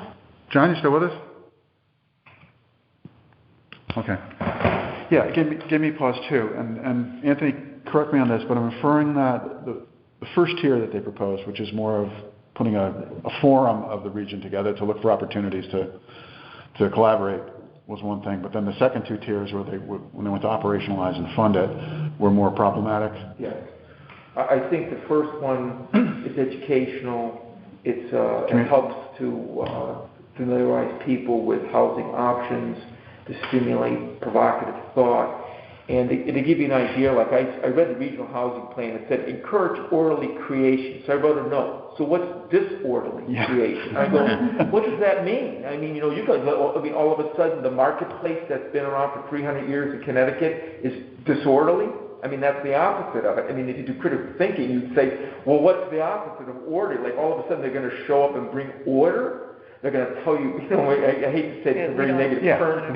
When some entity that's not government says we're going to straighten everyone out and make it orderly. So there's other terms in there that I said, well, but that's okay if they're planning and if they're trying to educate people, because it gets the marketplace and it gets local people to look at planning and zoning. And there's something to be said too about data can be certainly molded to your manipulated. No, molded, manipulated. Correct. It's a string on the side. I sorry. Yeah, thank you for pointing it out. So to me, some of the stuff I saw, and I can't come up with it, for instance, is contrary to what I know because I can see it. Yeah. I'll tell you a brief anecdote of a statistician friend who will misparaphrase and saying our job is to get the data and torture it until it confesses. Yeah. So, just kind of thinking on my feet here about how to advance this, and maybe it could take the form of, process-wise, Tim is on the board of RiverCog and is going to need to vote on this. Oh. So what we could do is just communicate to Tim some of the smaller comments we had, and then express, if not direct opposition, at least skepticism about the formation of the commission and needing to understand any of the unintended consequences that would come, particularly with the later proposed phases of optimizing and funding it. And I do think it's very obvious that it's not historic or legal. Those are very well. I mean, that's always something that you got to deal with. It kind of overrides that. I mean, how does this deal with Middletown? Middletown's gigantic. I mean, in this area, or Essex, or anyone else.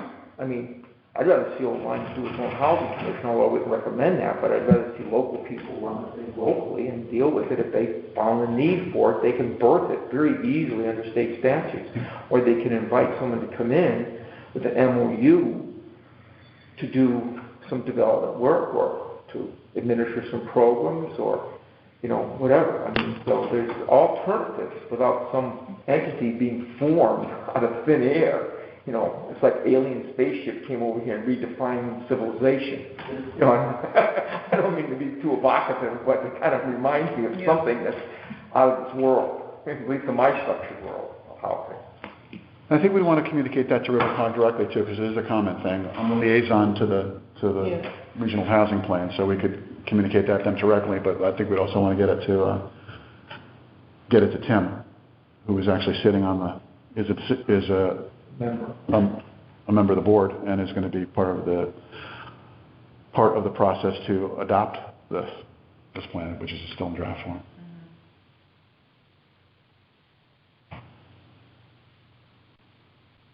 So does that sound right to express some concern about particularly that the second two tiers would be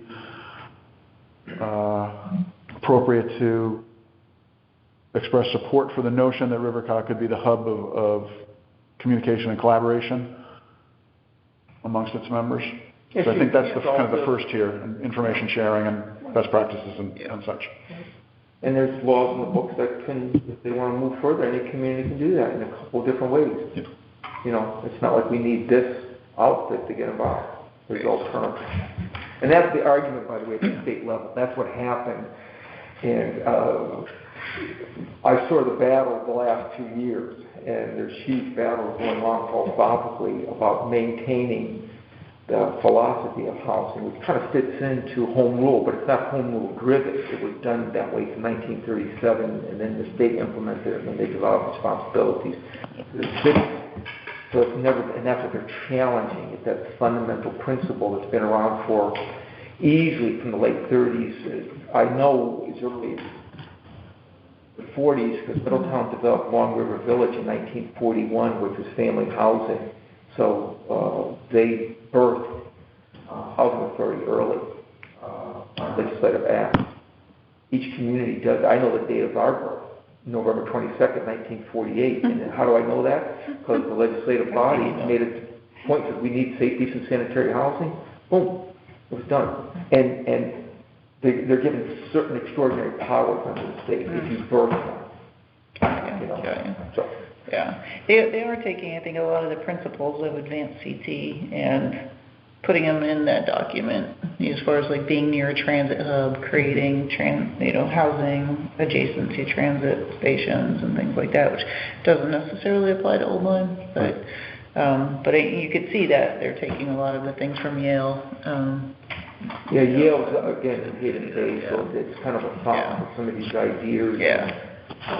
But, I mean, Karen DuBois. I followed it for a while, but I dropped off after a while because it was the same stuff all the time. But So we're a little time constrained on this. I don't know, not in the meeting. I'm just thinking how to get this going. I could take this discussion we had here and circulate something by email, and we could, if you want as far as to, feedback to them or feedback for Rivercog and to Tim.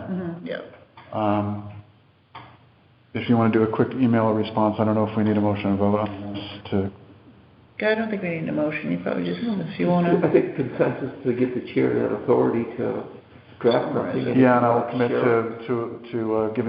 to putting it out and giving you a couple of days. I'm going to make it brief because it's and just invite Tim that if he wants to discuss it further, that we're here. Perfect. Yeah.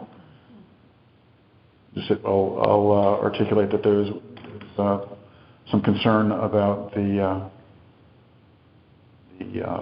formation of the commission, particularly in the later stages as it would seek to operationalize and seek funding. Yep. And then you'll get back to Rivercog guy about the seasonal housing. Yeah, I'll include that in Tim's thing too, but that's I think that's a distant second. That's more. The Rivercog guy. I don't know who that is. There's a project team there. Megan Juklis is the project manager for the RHP, and yeah. Okay. And Sam Gold is the executive director. That's what I was reaching for. Sam. Okay.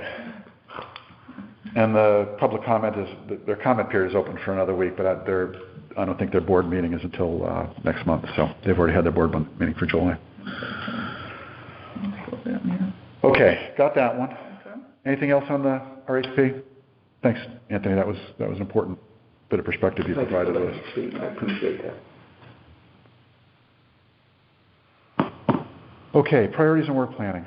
I've got a couple of bullets there on things that, again, are continuing to implement our affordable housing plan, the local one. First up is ADU regulations. I mentioned last time I had some preliminary conversations with Dan Bray before he left, and with Torrance Downs from Rivercog on ADU regulations. Oh, let me go back to the last agenda item. There's one other thing there. This is a really fine detail, but on one of the tables where they said what resources they were going to provide on ADUs, I think having some examples of zoning regulations they were going to provide as a resource. So they had some resources they were going to provide. I was going to suggest that there was another area of regulation that they were going to provide resources on. They were going to provide examples of middle housing. So they were going to advocate for middle housing and provide the municipalities in the region with some examples of zoning regulations to achieve that. But they didn't have that under ADU regulations. I was going to suggest that they also provide as a resource some examples of zoning language that could help. So their data collection will involve those two things? Yeah. Yep. Yeah. Okay. Yep. Yeah, that's I just okay. let you know, Middletown's had that in the book for a long time.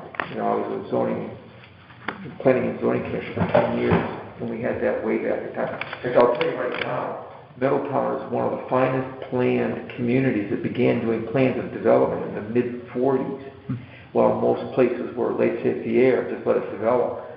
So they've been at it a long time, and they're very good at it. And they do have ADU, very strong language on that, because they permitted now for a bunch of years now. Encouraged it. Interesting.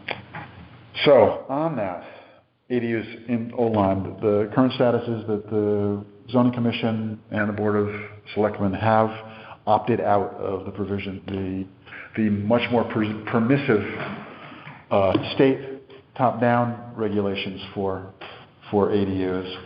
But conversations with zoning, they are open to relaxing the ADU regulations in Oline, just specifically for us. Had a conversation with Dan Burray before he left, and with Torrance Downs from RiverCog, and they have I have got a set of notes on areas that they think would be appropriate to look at. Zoning is not meeting in August. They meet again in September. We're going to be meeting in August. So, Amy, you'd expressed interest in working on zoning regulations. Yep. So, for our next meeting, I would say I've got a lot of notes on this. I can take it to the next step, and aiming for trying to get on the zoning commission agenda in September, not with a fully baked proposal that they would vote on, but just to initiate a conversation with zoning about where we're trying to head. And it wouldn't be a surprise to them, because Paul Orzel, the chairman, is aware of this, as was Dan, who sat with zoning. So I'm prepared to take that forward to the next step, and that means we can review it in August and then have it ready for zoning. Do you just go to planning and then zoning? How does that work? Or do you just go to zoning? Zoning first, but planning is involved because the POCD comes in on this, the Plan of Conservation and Development. But my understanding is that zoning has responsibility for the regulations. Yeah. The plan of development works in unison. The ordinances implement the plan. So when an applicant comes before, in some cases they're combined or separate, you cannot violate the plan in an application, or you have to ask for a waiver or a special exception. And the way it works, implemented. We're separate here. My understanding of the way it works, and I'm not an expert on this, is that when there's a change like this, zoning will refer it to planning. Correct. Planning, if they approve it, then zoning can approve it with a simple majority, and if planning does not approve it, then zoning has to have a supermajority. Or to override it. Exactly. That's the checks and balances. So, but yeah, regardless, especially, remember Harold waxed eloquent about ADUs back in the committee days. They'll be part of the conversation, definitely, and run this by them as well. But Amy, maybe you and I can carry that forward for August? Yeah, that's great. Okay. And I'll circulate everything, so anybody who wants to be involved in that, definitely. Second item here, ongoing community engagement. I see this in two areas, but I'll open that for discussion. So one is with the community. Actually, I got three areas. So one is with the community. We want to, particularly given the discussion we had about the McCulloch proposal, I think we need to keep the conversation going with the community, make sure they know what we're up to, what it means. Take the opportunity to do more education. There's a lot of jargon and numbers in there.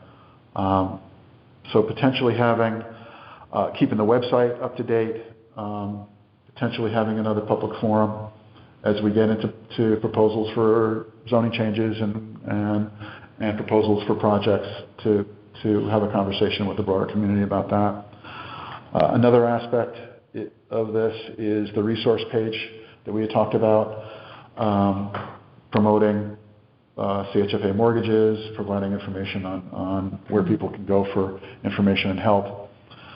We have an ongoing item with the Lime Commission, who are interested in sending a letter to local realtors just about trying to organize them to promote CHFA mortgages if there's any housing substrate that would qualify for it. And you may have noticed my new friend and colleague in this area, Tim Hildner, had resigned from the Affordable Housing Commission and former chairman. So they have a position of chairman open. So I'm not sure who our contact will be yet, but we'll find out more. And who's keeping the website up? Is that Michelle still, or as far as our website, our web page within the town? Okay. Yeah. Michelle and the IT contractors do the technical work, although the content comes from us. Yep. So I'll look for folks to take this. Well, first of all, discuss, do we agree that this is something we need to do? And then second, if we do agree that, who would like to carry it forward to the next level? So that would involve the potential for additional public forums, updating the website, some of the promotional work we had talked about, but just to keep the ball rolling on this. I think I might be able to get a couple of the resource things just from stuff I already have. I'll have to make sure it's the most up to date, but and then see how we can transform that into something that we can put on the page. I would be willing to I'm not a website designer by any means. Yeah, town engagement, publicity. I think as soon as we have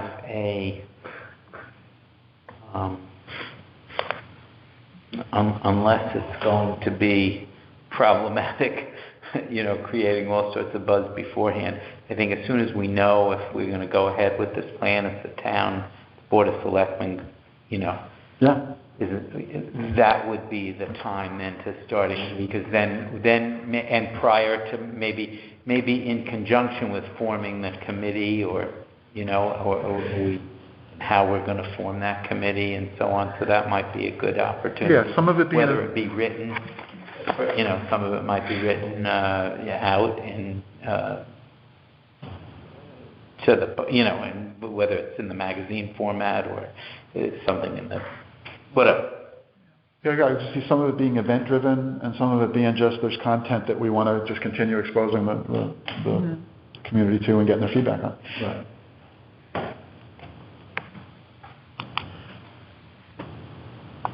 And Lori's not here, but I know that I think Karen, you and her had talked about the Chaffa promotion.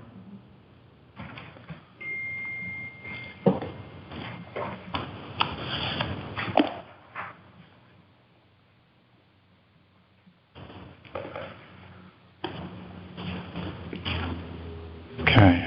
The third note I had, and I'll open it up after that, is we spent a lot of time on McCulloch, which is appropriate because it's such an opportunity. But we had talked again about there's a possibility that there will be properties come available, that opportunities arise, and just in a very generic sense, I see the need for us to maintain some vigilance on that, so that when opportunities arise, we can start to try and connect the dots. We're not going to have the capability or capacity to drive all of them to the stage where it's a bona fide project, but at least if we're aware of opportunities, we can start to make the connections and see if the opportunity becomes real. Yeah, I wasn't sure if John had mentioned last month that he had had higher awareness, I think, of maybe that foreclosures or things like that might be coming on the market. I don't know, but that that's the opportunity, the advantage would be how do we take advantage of it. So, like, how do we capitalize on stuff like that, or the town-owned properties? Right, and Jen, you've done all that work too. You've got a little we have. database there of all the Yeah. town-owned properties. Yeah, and so if we could, I don't know, Karen, if we could, I might just like split up the list and do a drive-by on some of these things and just see what they look like, because they may be swamps or, they could be nothing, I don't know. Irregular lots for sure. I'm sure they're unconforming lots, but there's some that sound like they're, should be pretty good lots. But if the town wants to then in turn do something with that, I don't know what they do, donate it to the building committee or donate it to an LLC or something like that, we could somehow take advantage of that.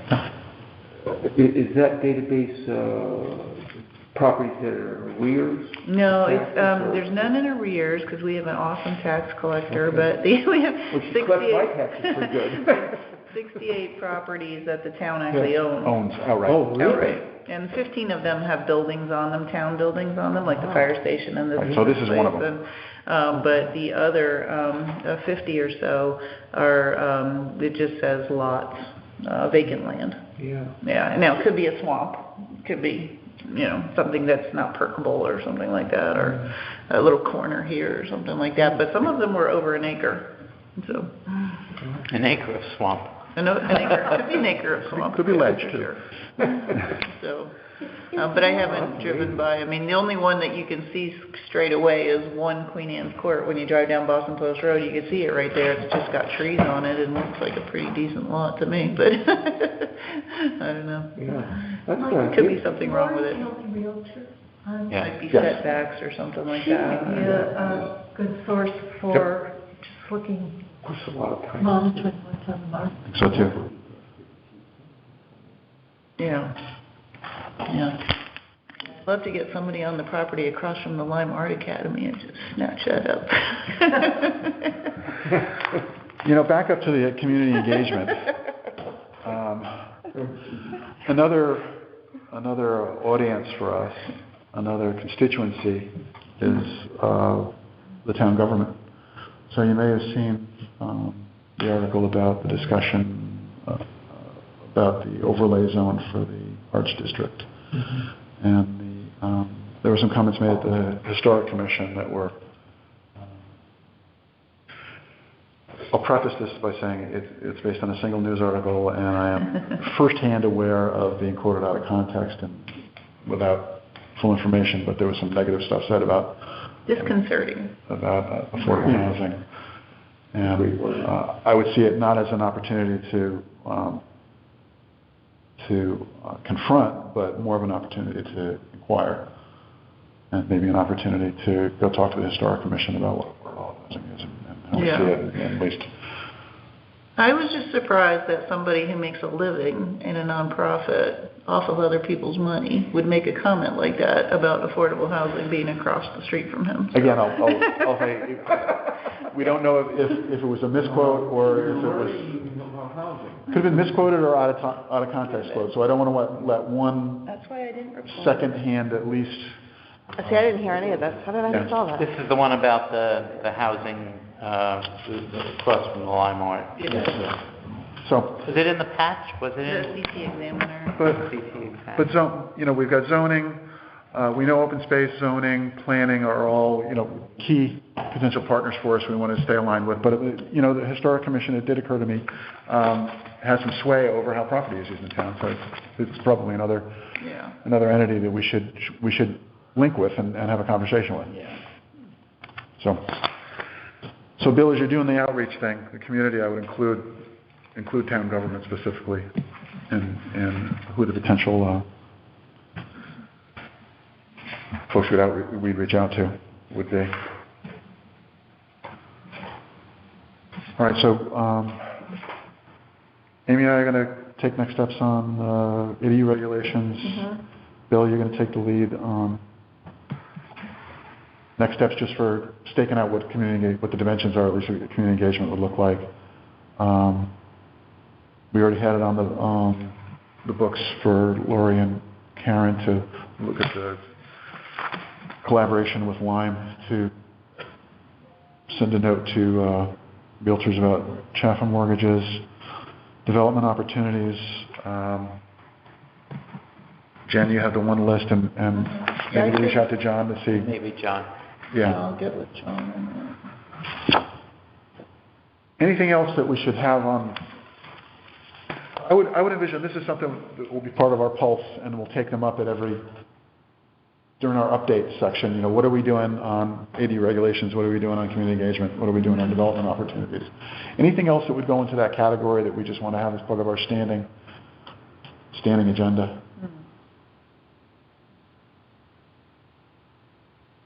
And we can add things as we go on, but.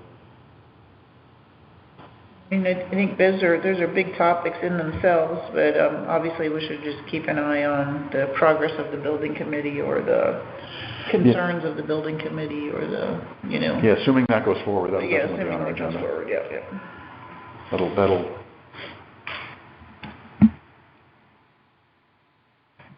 Someone at this meeting said they're going to have the work cut out for them, and I could not agree more. I think John said that, yeah.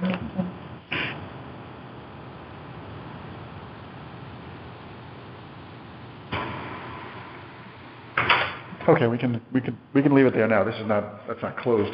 Guess that'll be ongoing, but at least we'll see all those three on the August agenda then. Okay, anything else on the priorities?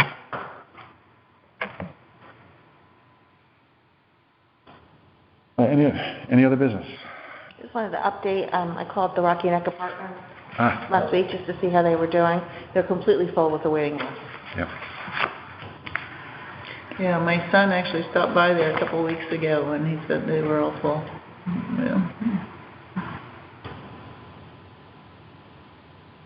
Income plus market. It's a nice little neighborhood. Yes. How many? Do you know how many units? I don't. Something or around. But and it's mostly market rate. It was all three families that included their utilities. The market rate ones are $2,000 a month, and those rented first. I mean, they were just gone. And then they had different tiers, so 30%, 50%, Right. And so those took a little longer, but they did rent those as well.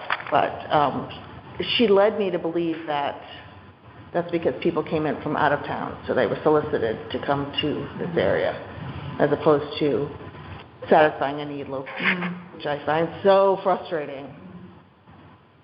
Yeah. My son definitely, him and his friend were looking to live there. And, they couldn't get in, so. Where was this? It's right between East Lyme and Old Lyme on 161. 156. Oh, I'm not sure. 156. Kind of across from Giant's Neck, you know, there. They did a new police station.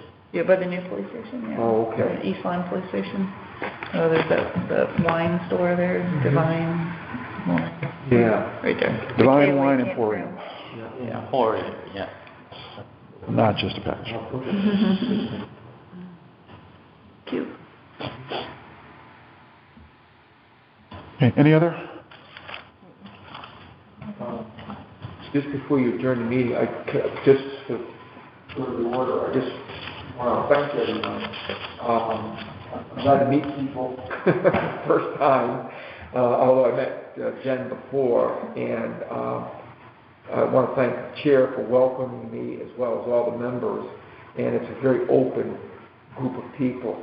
So I felt very comfortable, speaking to you, and I look forward to continuing to follow your lead in this really great commission. A lot of work's going on, and so thanks a lot for opening your arms to me and allowing me to participate in the meeting. I appreciate that. Thank you, Chairman. I appreciate Thank that. you for sharing your expertise. There was one other thing that I picked up from the Board of Selectmen that I was listening to. I don't know if anybody else caught this, and I haven't heard anything more about it, but they were talking about some residents of the beach area that the Connecticut Water was trucking in truck after truck after truck to the water tower on Cross Lane. And so those of us that are, interested in development and perhaps multifamily sort of things, I I'm surprised I haven't heard anything back about it. So just something to keep in the back of your head that there's... The one down by Cherry Stone, is it the Cherry Stones or is it on? Oh, well, I think Connecticut Water has a tower on Cross Lane. Oh, does it? Okay. I think. And so what they were saying is that there was multiple tractor trailer trucks bringing in water before the holiday weekend, and the selectmen were not aware of it, which I thought was shocking as well, because you think that Connecticut Water would give them a heads up. But it's a private company, they don't have to. Yeah, interesting. So, and then when those sewers go in and the water's not going back into the ground. Yeah. Place is a wreck. Which reminded me of one other thing. Shoreline Gateway Committee has been meeting, and not much to report.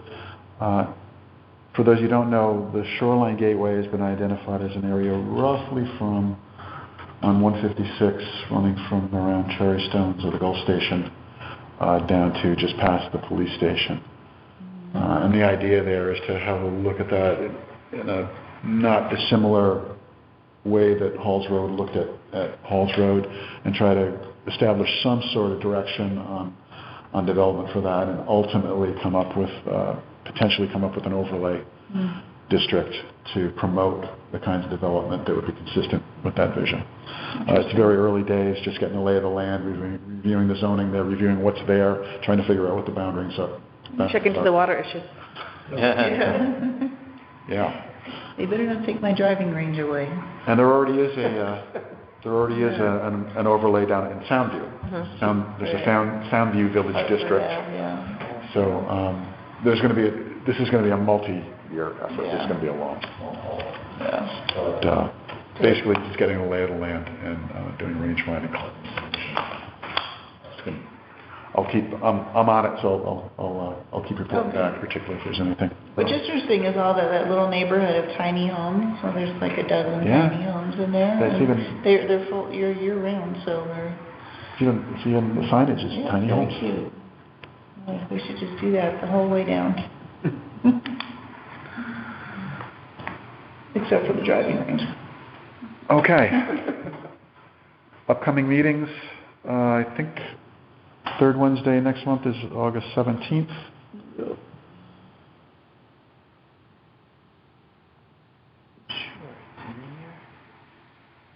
And we already have the seeds of our agenda from the work planning.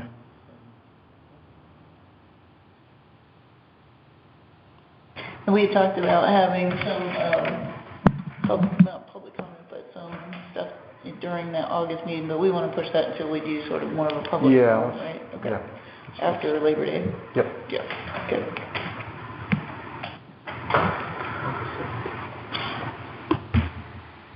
All right, so we're going to forward the proposal and recommendation. I'm just going to do a quick recap. We're going to forward the proposal and recommendation to the Board of Selectmen, which will involve being available for the next meeting to discuss it.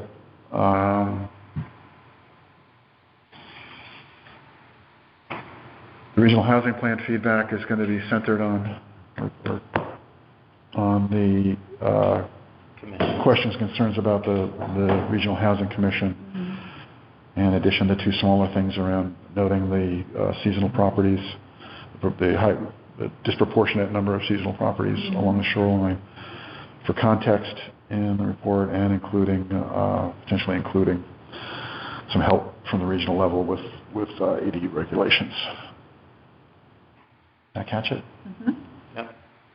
Okay. And then we've got the priorities and work planning items. ADUs, me and Amy.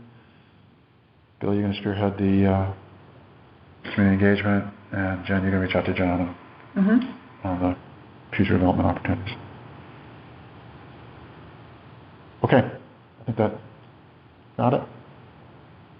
Yeah, and Bill, I'll talk to you about some of the stuff we've talked about as far as having some outside representation come in and create a good story, if you will, for the need from the region. Okay, I think that covers it, and Is there a motion to adjourn? Karen? I'll second. Okay. Any discussion? Hearing none? All in favor? Aye. Any opposed? Abstained? Unanimous? Thank you very much.